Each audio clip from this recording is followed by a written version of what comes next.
Le budget de l'enseignement agricole, qu'il soit technique ou enseignement supérieur, c'est une peau de chagrin qui se rétrécit au fur et à mesure. On n'a pas les moyens correctement d'ouvrir des classes, d'assumer notre mission de service public, mais parallèlement à ça, on s'aperçoit que des entités privées apparaissent de plus en plus sur le territoire.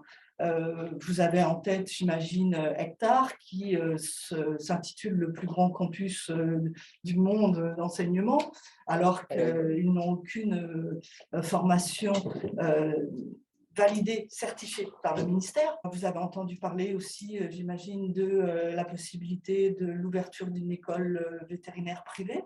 Donc là, on attend que le groupe Lassalle développe ça à Rouen d'ici peu. Pour illustrer aussi, Grignon. Grignon est un domaine très important, patrimonial, qui est jusqu'à présent dépendant d'un groupe Aritech, qui est quand même l'un des fleurons de l'enseignement supérieur agricole public. Et donc là, Grignon va être vendu au profit d'Altarea Cogedim, qui est un groupe immobilier. Oui, pour illustrer, la règle reste toujours la même. On est effectivement dans des conditions très dégradées et le ministère a, pendant longtemps et dans toutes les régions, imposé en fait une limitation du nombre d'élèves et des structures, avec une règle qui était qu'on pouvait ouvrir une classe correspondant à des besoins identifiés seulement si on en fermait une autre. Donc en fait, tout ça avait tendance à limiter vraiment l'enseignement agricole.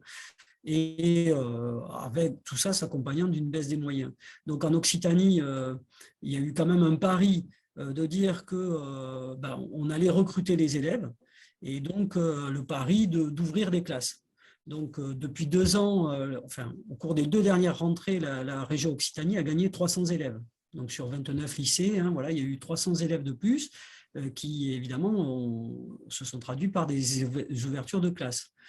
Le constat est que ces ouvertures de classe se font sans les moyens adaptés.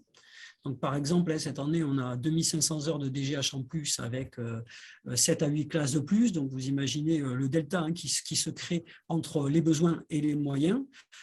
Et donc, la DRAF, donc l'autorité académique, cherche des artifices en fait, pour réduire les moyens qui sont octroyés, donc ce qui se traduit par une dégradation des conditions d'apprentissage pour les élèves d'études. Donc, par exemple, la DRAF a utilisé la réforme des seuils de dédoublement pour enlever 6000 heures aux différents établissements.